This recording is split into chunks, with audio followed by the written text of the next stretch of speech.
Abrimos una nueva edición de Café Financiero con toda la información necesaria para manejar mejor nuestro dinero. Hoy vamos a brindar información muy importante para todos los comerciantes. ¿Cuáles son las compañías más económicas para asegurar tu negocio? Vamos también a repasar lo sucedido en los mercados de capitales y en el último bloque vamos a analizar las principales noticias económicas de los últimos 7 días con la visita de Jorge Todesca. Quédate con nosotros. Tras la siguiente pausa vamos a regresar con todos estos temas y a responder como siempre a todas tus inquietudes.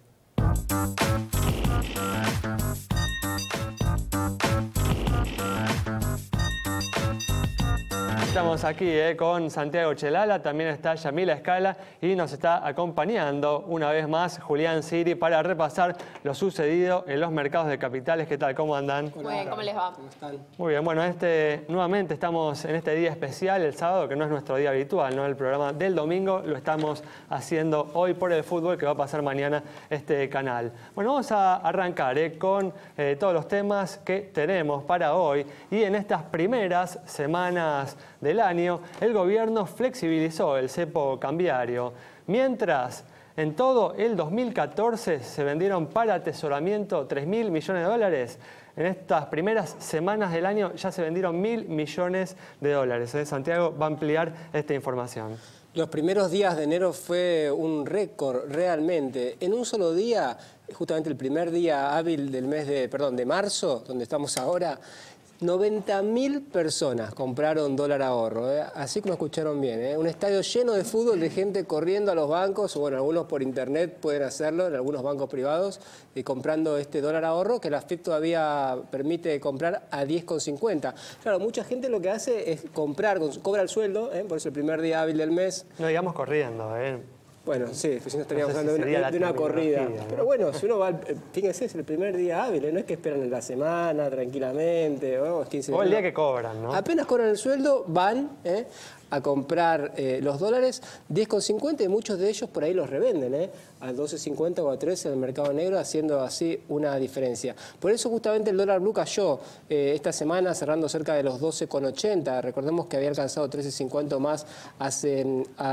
algunas semanas. Otro dato importante, y fíjense qué curioso, el 32% de las personas que compran dólar ahorro es o son empleados públicos. O sea, 1 de cada 3 personas que utiliza esta metodología de los dólares para ahorrar trabaja para el sector público. Bueno, vamos a ver qué es lo que va a pasar. Hay mucha expectativa con lo que pasa después del cambio de gobierno porque evidentemente esto es una anomalía en el sistema, que haya que pedir permiso para comprar dólares, que la gente espera cobrar el sueldo para poder comprar a un precio diferente. Bueno, uno se puede hacer una ganancia, ¿no? Además haciendo ese arbitraje, ¿no? Sí, recordemos, es una ganancia ilegal, porque no, eso está prohibido. Supuestamente la venta de los dólares debería hacerse por el mercado único y libre de cambios, que está a 8,75, que es el precio oficial. Pero, como te decía, Ale, son cosas que seguramente va a haber que arreglar y el próximo gobierno tiene la oportunidad de hacerlo supuestamente en lo que es esta luna de miel, es decir, apenas comience el nuevo mandato, porque efectivamente esto genera más atraso cambiario, expectativas de devaluación y que se empiece justamente a especular en torno al precio de la moneda extranjera. Sí, habrá que ver de todas formas hasta cuándo y si en lo que queda de su mandato el gobierno mantiene, ¿no?, el grifo abierto, teniendo en cuenta, por ejemplo, la caída del real, la caída de los precios de los granos, ¿no? Un tema que vamos a tocar en el último bloque con Jorge Todesca. Por lo pronto, igual hay que decir que las reservas se mantienen estables, algo fundamental para que los dólares sigan fluyendo, ¿no? Sí, a pesar de que el Banco Central ha vendido entre 40 y 50 millones de dólares esta última semana, bueno, entran divisas por el lado de la balanza comercial y por lo tanto se mantienen las reservas por encima de los 31.000 millones. Bueno, perfecto. Bueno, vamos a cambiar de tema ahora. Vamos a brindar información para los comerciantes. ¿Cuáles son las compañías más económicas para asegurar tu negocio? Actualizamos los datos para esta cobertura con una información. 4.500 comercios asaltados en toda la República Argentina por mes, ¿sí? En promedio por mes en el año 2014. Y con este dato, bueno, otras cuestiones que tienen que ver con la posibilidad de que nuestro comercio sufra un incendio, un robo, como estábamos comentando, o también un accidente, ¿sí? Un sencillo accidente de un cliente en la vereda, dentro del local, y bueno, la posibilidad de estar cubiertos frente a este tipo de siniestros. ¿Qué hay en el mercado? Como siempre les vamos a presentar un ejemplo, ¿sí? En este caso, una librería en Capital Federal de unos 60 metros cuadrados, ubicada, en Capital Federal, no especifica el barrio, 700.000 por incendio edificio la cobertura, 80.000 incendio contenido, 25.000 pesos robo general, 100.000 responsabilidad civil linderos, 100.000 responsabilidad civil comprensiva y 2.000 robo de caja. Atención a lo que uno tiene en la caja. Y charlar, importante, con su compañía si esto es cuando el local está abierto y también cerrado, ¿sí? Porque por ahí uno tiene plata en la caja y deja el local cerrado de noche, se la roban y eso no se le incluye. Muy importante sentarse a hablar con su compañía de seguros al momento de contratar la póliza. En estas características, bajo este ejemplo que les estábamos comentando, vemos los valores, ¿sí? Arrancamos lo más económico, Integrity, 178 pesos por mes, Sancor 195, RCA El Comercio 231, Provincia Seguros 279, San Cristóbal 286. Un poquito nada más arriba, ¿sí? A ver, 289, muy bien, para la Caja Mercantil 298, Allianz 300, Federación Patronal 302 pesos y QBE en el mismo valor por mes para lo que es esta cobertura para comercios. Dos cuestiones importantísimas, ¿sí? La cuestión pendiente de las coberturas por daños de inundaciones, la gente de Belgrano especialmente sabe de lo que estoy hablando, y lo que tiene que ver con los daños por corte de luz, más de un barrio si los hay que los sufrieron en los últimos meses, en los últimos años, y que tiene que ver no solo con el daño a la mercadería, sino también a los equipos por los golpes de tensión. Ahí atentas las aseguradoras y atento uno al momento de contratarlo si es que se puede charlar algo al respecto. Bueno, vemos realmente una suma más que exigua para estar bien asegurado. Hay que tener presente de todas maneras que si el patrimonio asegurado es más elevado que el del caso que cotizamos, el costo de la póliza va a ser mayor. Bueno, vamos a cambiar de tema, vamos a comenzar con el repaso de lo sucedido en los mercados de capitales, en donde hemos tenido esta semana el máximo del año en el Merval. Julián. Exacto, Alejandro. Esta semana se marcó un nuevo, el máximo para lo que va del año, pasando los 9.900 puntos. Recordar que empezó el año en alrededor de 8.600 el Merval. Eso es una suba de 15,5% aproximadamente en poco más de 2 meses, en un escenario bastante particular que se marca con por lo menos una apreciación, dependiendo del tipo de cambio que uno tome, o un no derrape del tipo de cambio, cosa que antes era muy común. Uno veía al Merval subir, pero también al tipo de cambio, a cualquiera de los tipos de cambios, el contado con liquidación, el dólar bolsa o incluso el dólar blue. Por eso, como que las acciones no subían en dólares, subían en pesos, pero no en dólares. Exactamente. Ahora el argumento parece ser más una cuestión del fin del ciclo de esta administración, valuaciones muy baratas en algunos sectores de la economía que están haciendo o arrastrando el Merval al alza, específicamente lo que es la parte de energéticas y las financieras, que ya en estas últimas semanas o incluso esta última semana acumulan aumentos de entre 7,5% y casi 15% según el sector. Muy bien, bueno, veremos si este optimismo de fin de ciclo continúa en las próximas semanas. Cerramos este bloque, quédate con nosotros. En instantes estamos de regreso.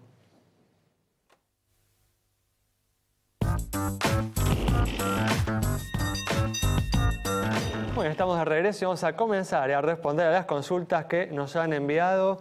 Por ejemplo, la de Darío sobre la situación del Banco Piano. Para Darío, entonces, un banco históricamente especializado en cambio de monedas. Vemos sus números en pantalla. Tiene un patrimonio de 352 millones de pesos, depósitos por 2.955 millones y resultados positivos, en este caso de 30 millones de pesos. Buenos indicadores de solvencia y también de liquidez. Cara sonriente para el Banco Piano. De acuerdo a las estimaciones privadas difundidas por el Congreso, en los últimos meses la inflación se viene reduciendo en forma sostenida. Tras alcanzar un máximo de 41,2% anual en octubre del año pasado, se ubicó en enero en el 35,2% y se espera una cifra aún más baja para el mes de febrero. Daniela Siofi, nuestra colaboradora, conversó con la gente en la calle sobre este tema.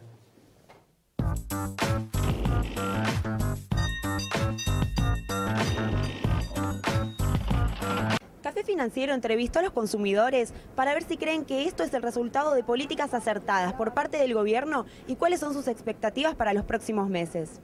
Y espero que los aumentos relacionados con las paritarias y demás empiecen a acompañar la inflación. Se tendría que tomar medidas un poquito más profundas, o sea, tener el dólar de la manera que lo tiene artificialmente, con un blue en la calle se mantiene con la bicicleta esta del dólar ahorro, no es una medida a muy largo plazo, por lo menos. No sabía que había una reducción de la inflación, la verdad estaba desinformada, pero no creo porque no se refleja eso en la calle, ni en el supermercado, en ningún lado. Inclusive las cosas suben todos los días. Está dando resultado la política del gobierno en la baja de la inflación, que también tenemos que decir que no es significativa, pero sí existe una baja. Bueno, el gobierno logró contener la escalada inflacionaria, pero no ha tomado medidas de fondo para reducir, ¿no?, la inflación en forma decisiva y permanente, ¿eh? Le está dejando esta tarea a la próxima administración, que no la va a tener nada fácil para acometerla, ¿no? Sí, recordemos que algunos gremios ya están negociando aumentos de salarios para ahora, marzo, abril, entre 38%, 35%, 38%. Es difícil que se pueda mantener una inflación de 14 o 15%, como dice el gobierno, habrá en 2015, con aumentos de salarios en esa magnitud. Definitivamente, si se terminan estableciendo aumentos de salarios en torno al 35 o 38%, la inflación va a tender a esos niveles, desde ya que el gobierno, pisando el tipo de cambio, logra, ¿no?, temporalmente, desde ya trazando, ¿no?, con un costo enorme, va a poder mantener por ahí una inflación en torno al 30, al 25%. Por debajo de eso, muy difícil esperar para este 2015. Bueno, vamos a cerrar este bloque. En verdad nos quedan todavía algunos temas. Por ejemplo, bueno, el real alcanzó un mínimo en más de 10 años. ¿Es así, Julián, en estos últimos días? Exactamente, cerró la semana pasando los 3,05. Esto es una depreciación de más del 7,5% para la semana y más del 15% en lo que va del año. Realmente, por un lado, el tema específico de Brasil es cuánto confían los mercados respecto a el ajuste fiscal que puede hacer el gobierno de Dilma, por un lado, y por otro lado, cuánto puede impactar el escándalo de Petrobras a nivel político y a nivel económico. Por otro lado, también estamos viendo la vuelta del superdólar. ¿A qué me refiero con esto? Por ejemplo, en lo que se conoce como el dólar index, que es un índice del dólar contra las principales 11 monedas a nivel mundial, viene en el último año con una apreciación de más del 20%, algo inédito por lo menos en la última década y media. Vamos a hablar de un tema muy importante que puede tener repercusiones para nuestra economía. Lo vamos a conversar con Jorge Todesca. ¿Cuál puede ser el impacto de la devaluación del real, que le mete presión a las exportaciones industriales, en particular de la Argentina? Pero bueno, ahora vamos a cerrar este bloque respondiendo a una última consulta sobre la situación de una compañía de seguros.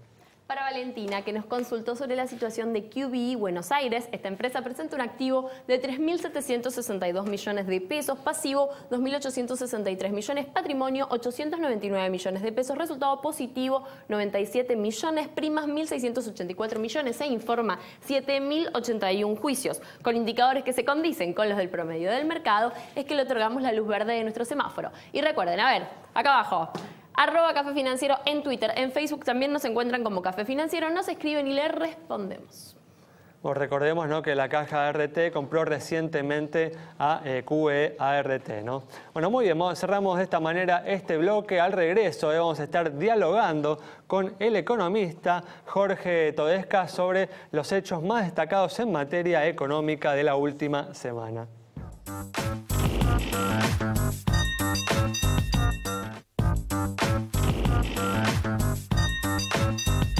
Bueno, ya estamos aquí con la presencia del economista Jorge Todesca para analizar las principales noticias económicas de la semana. ¿Qué tal, Jorge? ¿Cómo andás? Muy bien, gracias por la invitación. Gracias a vos por venir.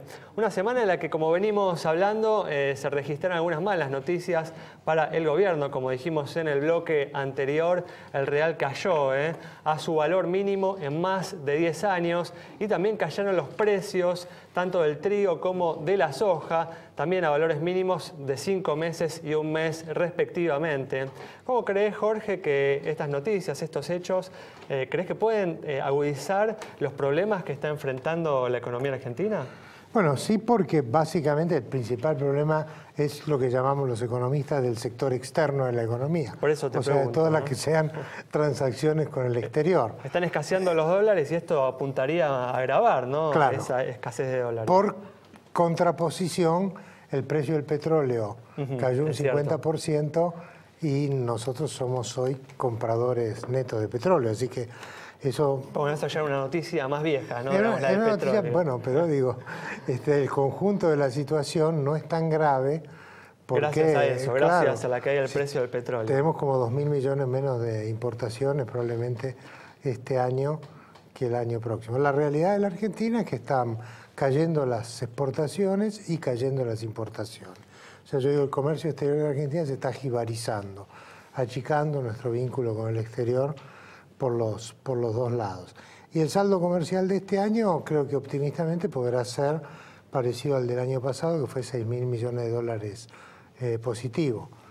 Por eso, o sea, no habría un agravamiento en relación al año pasado.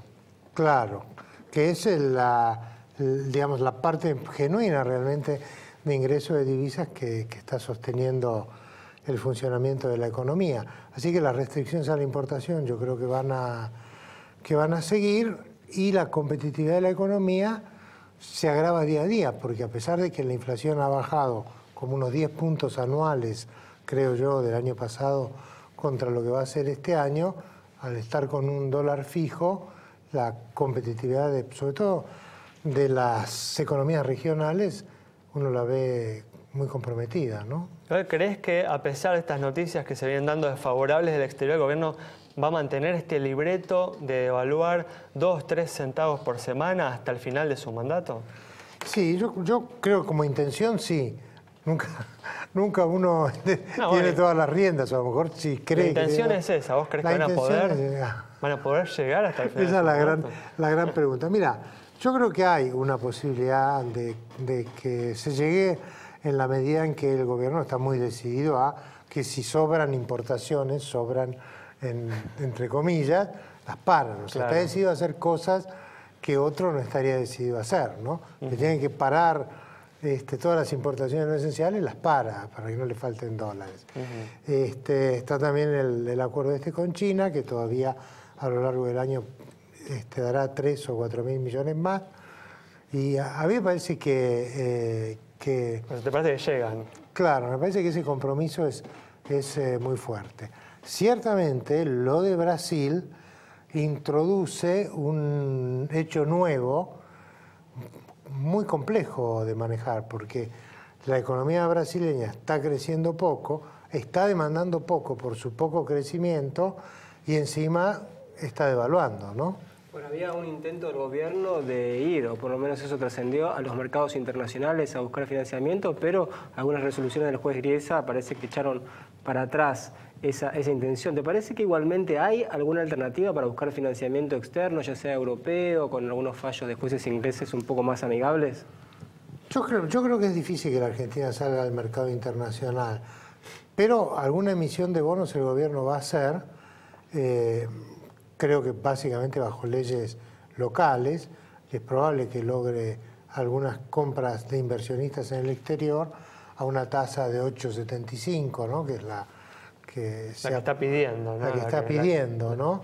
Que está muy por encima de los niveles internacionales, y está obligado a hacerlo porque en octubre vence el BOD en 2015, ¿no?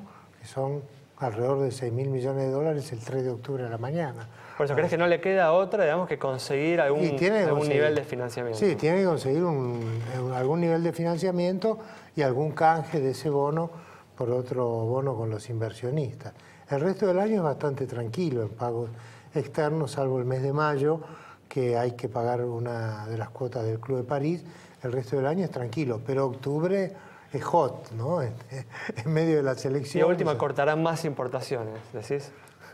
Bueno, pero ya Si no- 6.000 millones es muy difícil.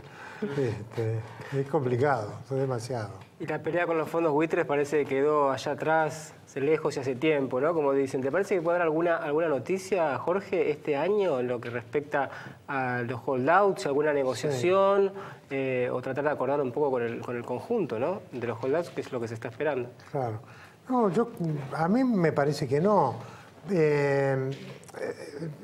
Mirado en perspectiva global, la Argentina va a tener que hacer y cerrar una oferta con todos los acreedores que han quedado afuera, porque ahora sí que no se podría cerrar con esa pequeña porción y decir, bueno, se calman las aguas.